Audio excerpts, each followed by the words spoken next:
Hello and welcome to another out-of-spec bits video, and Volvo just announced the pricing for their new Volvo EX60. I'm excited. Yeah. This is a car I've always loved Volvo, so this is and they're just subtle luxury. So I'm excited about it. Yeah, so we'll do some comparisons between the Volvo EX60 and kind of some of the competition. This is kind of a segment that's been heating up, this kind of premium luxury mid-size SUV space. Kind of thing. So there's lots of different options, and we're going to do a little bit of a comparison between the pricing with the Volvo EX60, and we've got BMW iX3, Mercedes GLC EV, Rivian R2. Model Y is probably a little bit kind of down market from this stuff, but it's kind of worth including that for comparison's sake. Yeah, at least on the entry level. Yeah, at least on the entry level. And then that kind of does it. I mean, there's some other stuff in the segment too, but those are all kind of the most popular and kind of the newest stuff coming on the scene that there's been a lot of anticipation for. So let's get into it.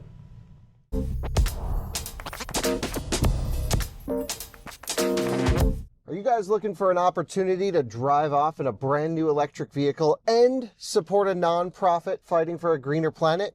Well, I've got the program for you. Our friends at the CCAN Action Fund are back with their 8th annual EV Raffle program, and it is so much fun. I'm going to tell you why you've got to enter. Each ticket gives you 3 chances to enter, and the prizes are absolutely amazing. You could win in the first prize a Rivian, a Porsche, or a Lucid up to $115,000, which is a ton of electric car.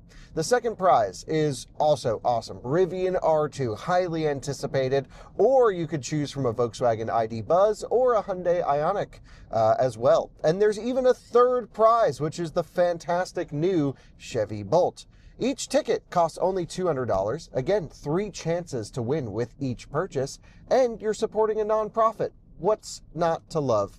I don't even know which one I would choose if I was able to win. So ditch the high gas prices if you happen to win, and you support a nonprofit along the way. It's a great opportunity to visit evraffle.org to enter. Thanks so much to CCAN Action Fund for sponsoring this video. They even cover state and federal taxes. So base pricing for the Volvo EX60 on the P6, which is going to be the smallest size battery, rear-wheel drive, in the Plus trim, which is the base trim. I think for a European market that'd be like mid-spec, but we get the Plus as the base trim. And that's $59,800 basically, so just under 60 for some pretty solid sounding specs. Yeah, so that it is a little weird. You get one battery for the rear-wheel drive, Ultra and Plus, and then regardless of trim, if you get the all-wheel drive, you get a bigger battery and slightly more range? Yes, indeed. Okay, so that's a little confusing, but kind of nice. You get, what is it, $2,350, and you're getting all-wheel drive and a bigger battery. So not really outrageously expensive. Yeah, so your all-wheel drive and the battery size are agnostic of which trim level you pick, which is kind of cool because you can pick, big battery, everything, but base trim max or range. Vice versa. If you don't care about the max range and whatever, but you want all the nice features, you can still get it on the rear-wheel drive car with the smaller battery. There's not a huge range difference between the two. So even though it is I think it's about a 10 kilowatt hour difference. Yeah, probably that efficiency loss with the extra motors. Yeah, the extra motors. So the small size battery on the P6 trim is 83 kilowatt hours nominal, 80 kilowatt hours usable. And then the P10 is going to be 95 kilowatt hours nominal, 91 usable. Yeah, so pretty substantial jump though. Yeah, about 11, 12 kilowatt hour difference between the two. And then later on this year, they're launching a P12 trim, which is going to have an even bigger battery. And that's the one to have. Yeah, and that'll be the really cool one to get. They're targeting a 400-mile EPA-rated range. Now we're talking. For that one. So, but that won't be until later on this year. So for now, we're looking at just the P6 and the P10 pricing-wise. But yeah, like you said, $2,350 difference if you want to go from the P6 to the P10. So you get that little bit bigger battery and all-wheel drive. it's a basically 15-mile range difference between Yeah. the two. So not a huge range difference, even though it's 11 or 12 kilowatt hours. But I am looking at one thing. I just realized the DC fast charging portion of that. You do get a little more range, but you also get more faster charging. With that bigger battery, you went from 320 to 370 kilowatts, right? Yes, higher peak charging Okay, speed, so you do. but the same Yeah, 10 okay, to 80 same 10 to time. 80. So you're more efficient. Barely any difference there. Yeah, basically no difference. The P12 is going to have the same charging speed as the P10, so you get more range, but it's going to take longer to charge Yeah. the bigger battery. But yeah, 16-minute 10 to 80 for both P6 and P10, which is pretty solid. Definitely pretty good for the Yeah. American market right now. That's Yeah. pretty solid. That's pretty solid charging speed. So yeah, if you can plug into 350 or 400 volt charging infrastructure Yeah. or kilowatt charging infrastructure, Yeah. Iona, Mercedes high power charging, anybody else that's running the Alpitronic or whatever, yeah, you're gonna get some pretty solid charging. Yeah, that's good numbers. There is a downside to the charging on this. Really? It's an 800 volt architecture, Uh-huh. so they have to boost the voltage for low voltage. yeah, So if okay. you want to charge on superchargers or any other 400 volt infrastructure, it's 120 kilowatts max. 120 kilowatts. I did not hear about that portion of this. Yeah, Okay. so- that really isn't fun. Yeah, bit of a downside there, but I think it's more or less pretty similar for a lot of the other competition. It seems like But Lucid Gravity is one that maybe is where I would The think Gravity they is- really did the right thing they with that. yeah they went pretty high charging that's- for their boosted yeah. charging speeds, but of course quite a bit more expensive car than this. Yeah, that's true. It is, different level. But it would have been nice to see them put, could we get 180, 200 and try to Yeah, get that? if we a could have little gotten better. just a bit higher charging speeds. Yeah, 120 is like, 120 is like yeah, when you get not an great. inefficient vehicle, well, I say inefficient, but it's efficient for what it is, but you're still pushing a big SUV around highway speeds. 120 kilowatts is just not very much range at highway speeds in a given time. So I'd love to see that a little better, but yeah, at least you have good charging as an yeah, option. at least it's pretty good charging. Yeah. And 80 amp onboard charger too. So Okay. That's basically 20 kilowatt onboard charger more nice. That'd or be less. very nice for which the is P12. Yeah, nice for the P12. And that's probably higher charging than just about anything else in this segment. I don't know about Mercedes, but I think the BMW is something weird like it's like 42 amps or some weird Okay, for that, yeah. some weird number, or maybe it's Yeah, I like don't know 60. about the onboard charger. I don't know. Yeah, it was something odd, but this might have the highest power onboard charger for anything else in the segment. Yeah. Well, if that works for you and that's what you need, that would be nice. Yeah, indeed. Something to look at. But yeah, so that's kind of that stuff. If you want to kind of upgrade trim levels to go from the Plus to the Ultra, which adds a whole bunch of different features, you go from $59,800 base price to $66,400 base price. So, basically $7,500, no, about $6,500. Yeah, 65. $6,500 difference. You get perforated Napa leather, heated and cooled seating. The front windows are laminated as standard, but if you go with the Ultra trim, they also laminate the rear side windows as well as the rear window on the hatch. Oh, that might be nice. You also get Bowers & Wilkins sound system. The sound system is great in the car. Volvo usually likes to put in some pretty banging Yeah, sound the systems. Bowers & Wilkins sound system is definitely a huge upgrade. That's cool. So that's a nice thing to have. You also get integrated booster seats, which is an option they've had on the XC60, the combustion car, for some time now. So basically, the bottom cushion of the seat kind of pops up into a booster seat configuration that's just built into the car. Really? And for the first time, they actually made it so that know the that. booster seats are also heated. So it used to be you couldn't get heated seats if you got the boosters, but now it's both. So even if okay. you get the booster seats, they're still heated, Finally figure that out. Huh? which is kind of cool. The only thing that you can't get the booster seats with is if you spec the wool interior, Okay. which looking at the configurator online, I'm not so sure that we actually can get the wool interior. They made it sound like the wool interior was going to be an option you could spec in the U.S., but it doesn't show up on the Maybe just other configurator. markets. Yeah, so it might just be a thing for other markets to get. Yeah, so instead we get that Napa leather for the Ultra trim. For the regular Plus trim, they use their Nordico synthetic leather material, which is pretty nice. Yeah. Yeah, so integrated booster seats. The other things you get with Ultra, high definition pixel headlights with high pressure cleaning. That's a very Eurocar thing, the headlight cleaning features. Oh, yeah, that's not something I'm used to here. But That is for sure. yeah, they just do high pressure washer fluid to clean the headlights That's off, which is amazing. kind of cool. Yeah, that's cool. And then there's some other additional features that are included by default on the Ultra, but that you can also spec as options on the Plus if you want to.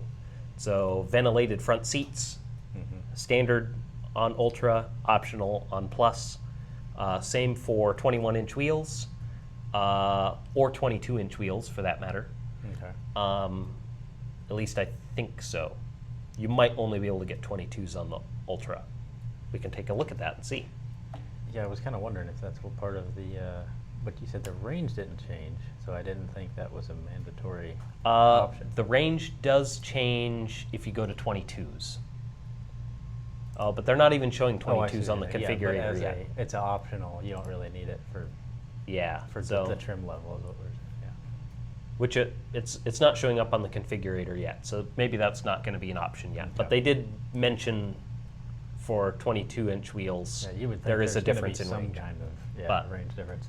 We might just not get that in the U.S. Electrochromic roof, also standard on the Ultra trim, optional on the Plus, so you can still get it Okay. even if you get the base trim if you want the electrochromic roof without specking everything else. Yeah. And four-way power lumbar support on the seats.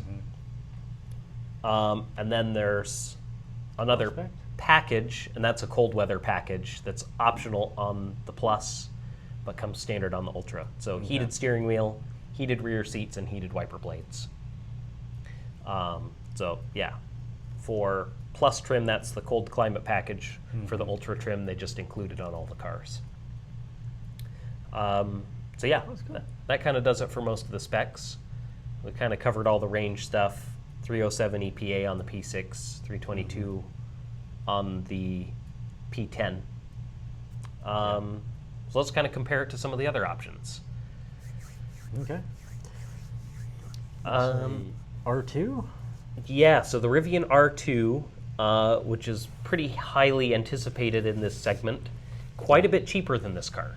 Yeah. But For it starting does- price, yeah, that's a good difference. Yeah, so starting price on the Rivian R2, for those of you who aren't familiar, is going to be $48,500, but we're not going to get that until probably much later in the year. Yeah, I thought, the or maybe base even was- next year. Yeah, I think the base was next year actually when I looked at Yeah. it recently on there. So yeah, that's going to be a wait. Let's see, we can take a look and see. I believe, But yeah, to be able to get a performance here at 58 for slightly cheaper than the base Volvo is definitely something to consider. yeah, I mean, that's a lot of features you're going to get with a Rivian, which I don't know off the top of my head, but obviously we can look here and see what all you get compared to what you'd get with a Volvo at the base level. But of course, Yeah. you're getting all-wheel drive, but then performance 3.6 seconds 0 to 60. It's a lot of difference. It really depends on your need, I guess. Road tripping, Volvo's comfortable, good sound system, and R2 charging is not as good, which we'll probably get into. yeah, the charging speeds is going to be the big thing on the R2, is it's basically going to be double the charging time, 10 to 80, Yeah, that's compared rough. to the on Volvo. on a road trip, that'll be So if you're it's a doing a lot of difference. road tripping Yeah. and you care about the charging speeds, yeah. then the Volvo is going to be probably a better car to spec. But yeah, at launch, the performance trim is going to be the only one for the R2 that's available. Okay. Basically, I mean, they've already kind of started limited deliveries of them, right? Yeah. But yeah, basically, people are starting to just barely take deliveries of R2 at this point. But yeah, so performance trim is $58,000 essentially. So a little bit cheaper than the Plus trim on the Yeah. EX60. Yeah. A that's- little bit more range. not a huge difference.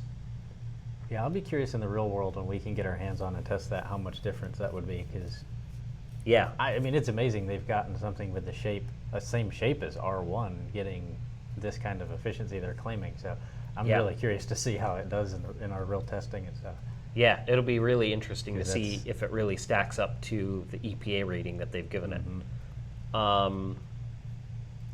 Yeah, what else is stuff to consider for R2? Do they show what like packages like this come with the R2?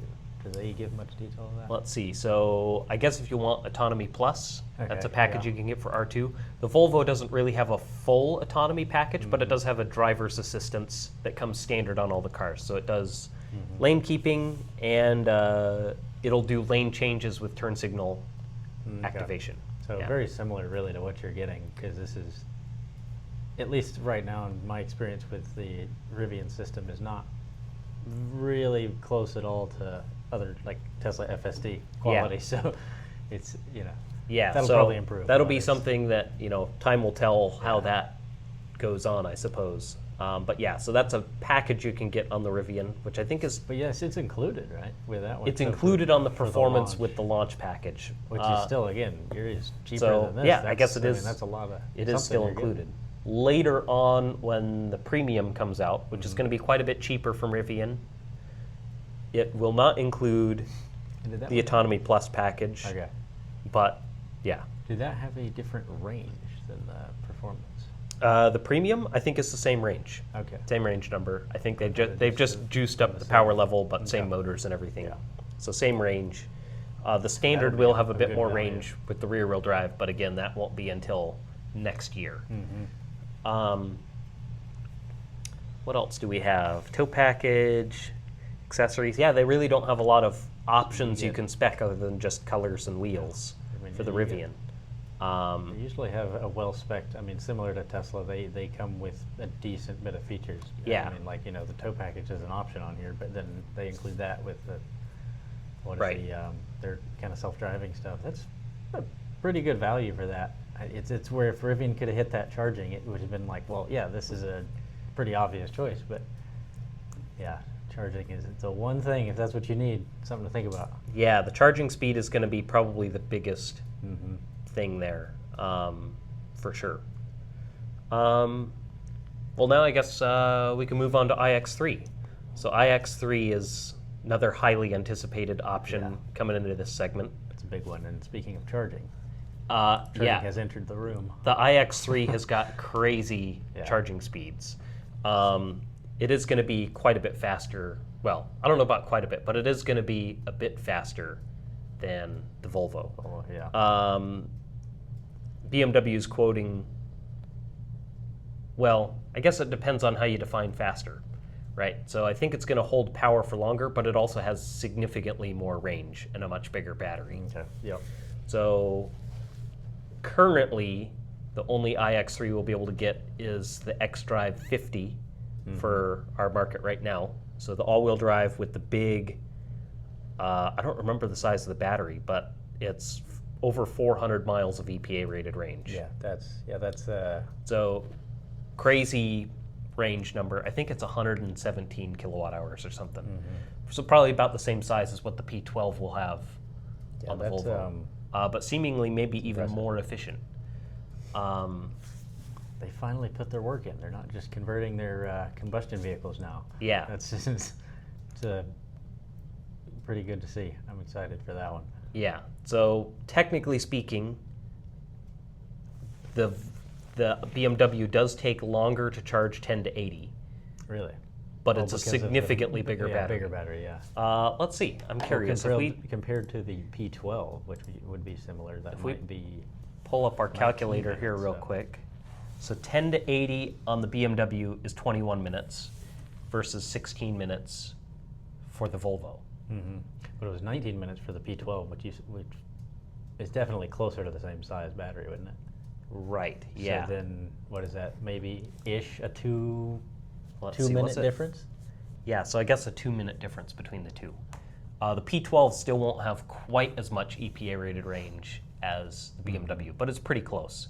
34-mile difference in So EPA. the real rated range. kicker is if you're going realistically, leave a charger at 65%, you really probably get that edge. Yeah, probably going to The be. amount of range you get with that car with a 50 or 60% of the range, total range is going to be so much that you do not need to charge more than that. Right, So that's a exactly. So huge it's difference. probably going to be pretty comparable Yeah. miles per time Yeah. charging between. They'll be close. Yeah, they'll be pretty close, pretty similar. But if you want the range, the BMW is going to be the one to go for because Yeah, the that's range on crazy. it is just crazy. Over 400 miles of EPA rated range. Yeah, that's awesome. BMW is kind of weird with their options because they don't really they do have some packages, but they kind of break everything down into just individual options for everything. Yeah, So it's a you little bit harder to compare. Option every single item. So the base price for the i3 xDrive 50, which is the only one we get right now, the rear wheel drive 40 we won't get until maybe next year. I don't know if I've really seen an official announcement on when we'll get the 40. The 40, I think, has got 330 miles of EPA rated range. Which is still crazy because that's the equivalent of most long range cars. Right. That's Yeah. their longest trim. So that'll be exciting to see what that actually gets down to because Yeah. if you get that kind of range and if you can get still good charging at an even cheaper price would be way. I think it's estimated that the 40 is probably going to start at around 55 when it comes Okay. to the US here. So it will be cheaper than the Volvo by a bit, by about 4,000 if you compare it to the Plus. But it's also going to charge slower with the smaller battery. So Yep. same So 10 to 80 probably- charge time, so 21 minute. So Okay. we're talking 5-minute difference. Yeah, that will be a little different. So, which isn't a huge amount of time difference in the big scheme of things, but Yeah. it is 25% slower. Yeah, it adds up if you're doing crazy miles. Yeah, but if you're doing yeah. crazy miles, but if you're driving, It's not gonna make a charging huge once or difference. twice, per day on your road trip, Yeah. it's not going to be a huge difference. But yeah, so estimated 55 on the 40, but we don't really know official pricing. But for the xDrive 50, it starts at 61.5. So it's kind of in between your pricing for the Plus Yeah. and the Ultra. I guess if you do Plus But you are P10 getting- all-wheel drive, your pricing's about the same. It's going to be pretty Oh close. yeah, if you compare the all-wheel drive, yep, that's a good Yeah. point. So it is about the same. Then your difference is you're just getting. Yeah, so I about guess the it same. depends on what you get standard with the BMW, which I don't know. So it's pretty much the same, but maybe you get more stuff. Yeah, and more range. Yeah. So well, for that's what about I mean, about more the charging, or more range with that bigger battery with that. yeah. So if you get the Plus trim on the Volvo with no options, so Plus trim, or yeah, if you get the Plus trim P10 on the Volvo, so all-wheel drive with the slightly bigger battery, you're going to be about the same price as the xDrive 50 BMW, but with 100 less miles of range, over 100 less miles of range. With a battery capacity that is only 95 nominal. 95 to 1. And I think the BMW is 117. Yeah, 170. So yeah, okay. Yeah. Yeah, it might be more efficient. Yeah. So that's Be close, yeah. kind of an interesting one there. But yeah, the way that BMW breaks out all of their packages and stuff, I think that you get better equipment in the Volvo for the price. Okay, that's So what I was wondering if they. You kind of have to spec up the options on the the BMW Germans to do really like get to do that, don't they? Yeah, so like I don't know, let's say if we were to go for popular configuration. So yeah, like a popular configuration with some options on the BMW, you're going to be looking at around 67 some odd thousand. So a little bit more expensive than the Volvo.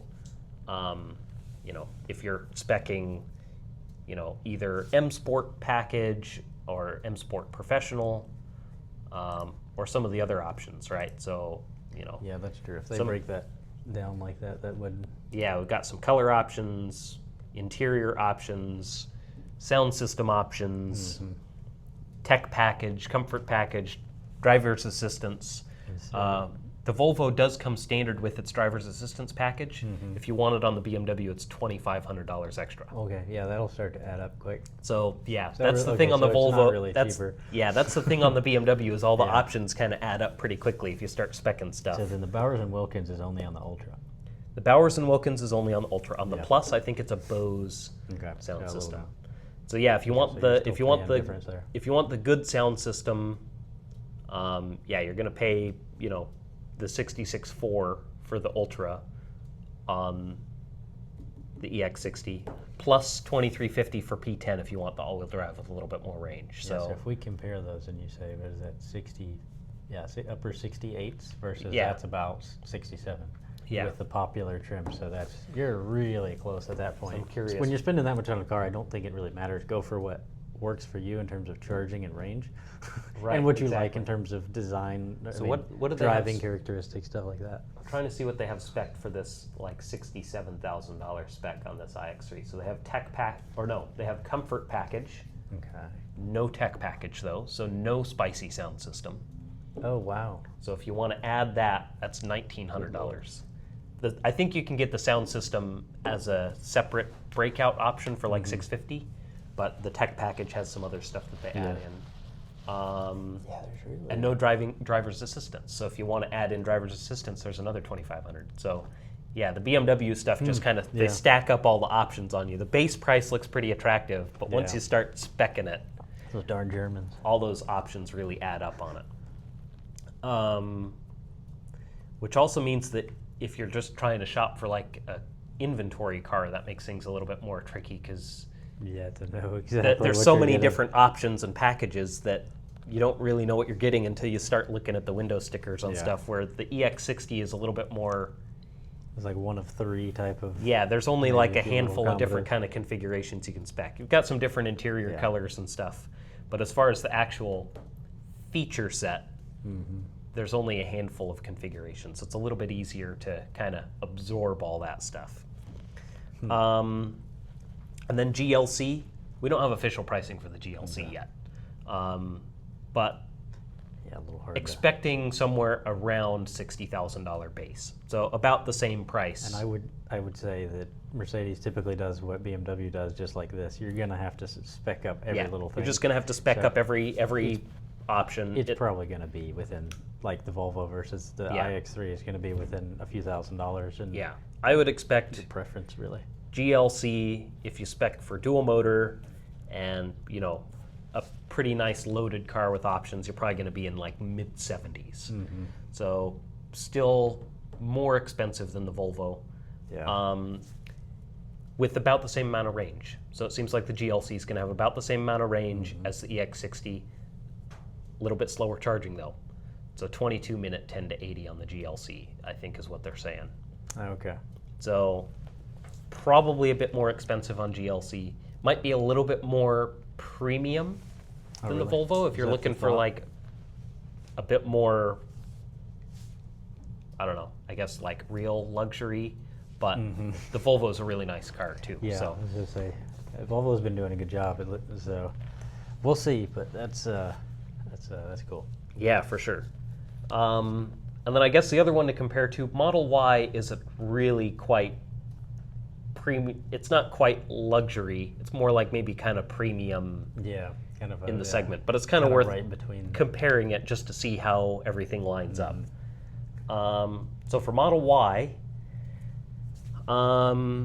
if you were to spec a premium all-wheel drive, you're going to be looking at about 50,000.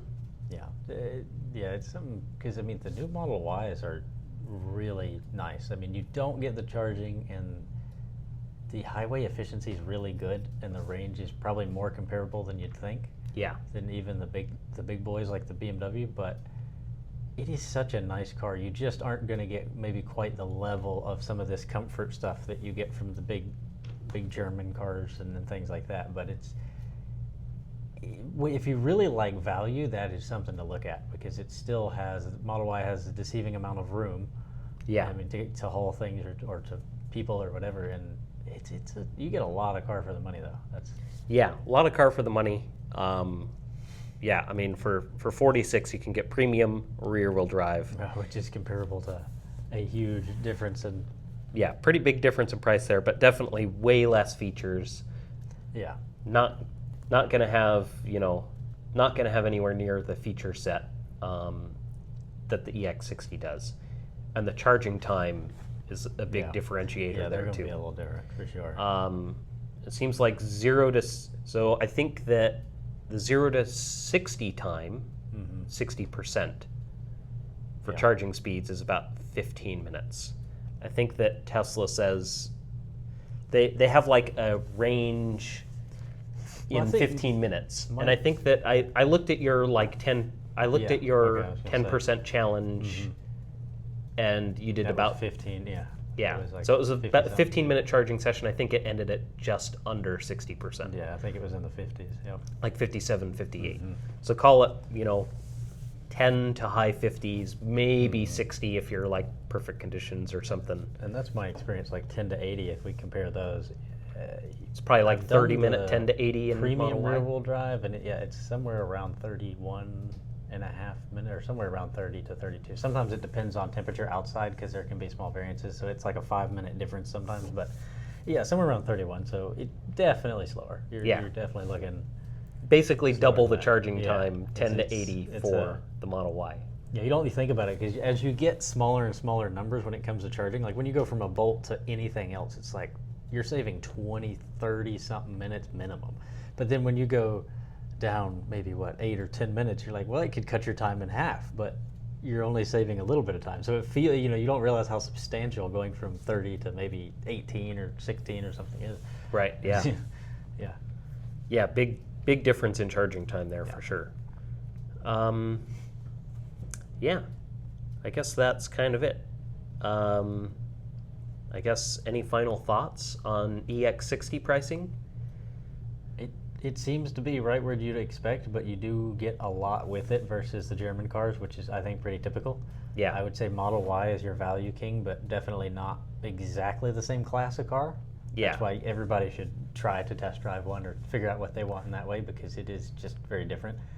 And then, yeah, it's really the other three of these, the iX3, and I guess we don't know a whole lot about the pricing on the GLC, but comparing the iX3 to like the Volvo, I would say They're probably the preference and the charging and range stuff like that is really what it comes down to, because there seems to be a lot. Volvo has a rich history. The iX3 has impressed a lot of people so far and done really well. So yeah. yeah. It's surprisingly comparable kind of across the segment, how kind of close everything is. You get a little bit of give and take everywhere, but Yeah. pricing wise, it's kind of all roughly in that same ballpark. Yeah. But it does seem like R2 Model Y going to be much cheaper options in the segment. Yeah, and that's one thing I wasn't even thinking about. Yeah, R2 is a great option for certain people, but then that's where that give and take, it just hurt the charging again. The charging speed is going to be the biggest downside for R2 Model Y, Yeah. but you are paying less for them. So Yep, it that really is boils also down to true. preference, I guess. If you want a car that charges fast, you're going to pay a bit of a premium for it. Yeah, but at least you're getting good range with Model Y and R2 still. So if you're not doing tons of road tripping, which most people aren't, that's still a really good option. Yeah. Well, I guess that kind of does it. So thanks everybody for tuning in to another Out of Spec Bits video, and we'll catch you in the next one.